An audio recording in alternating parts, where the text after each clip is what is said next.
Yo people, welcome back to RonsTechHub. Just came home from work, haven't even changed my clothes yet, but I got this in the post.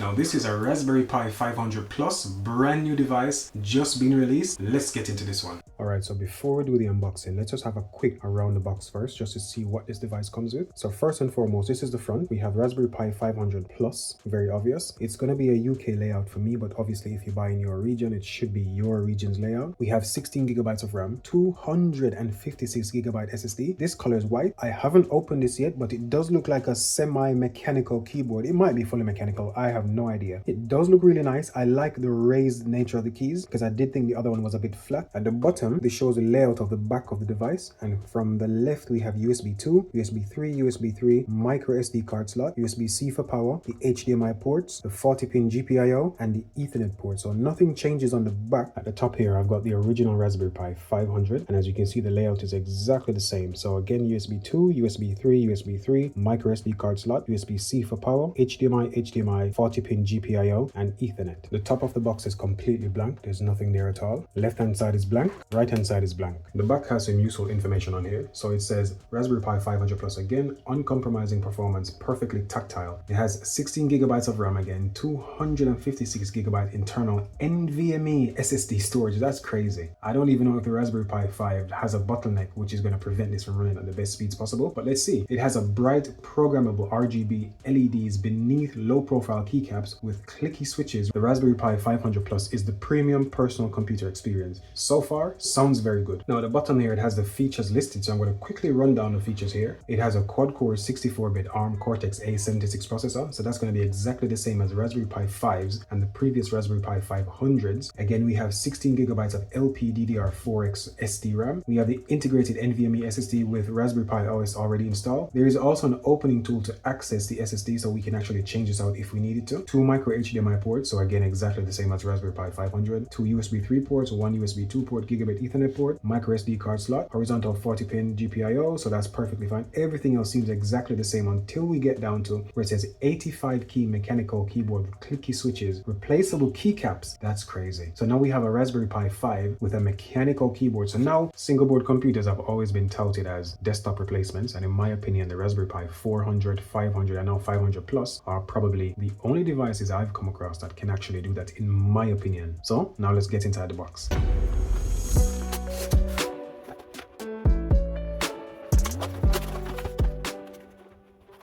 And there we have it, people. This is the Raspberry Pi 500 Plus. I really like the look of this keyboard. It even looks more comfortable to type because the keys are dipped. So because the keys are dipped, you're going to have that much nicer fall when your hands fall on the keys. So if I pull this out, much thicker as well.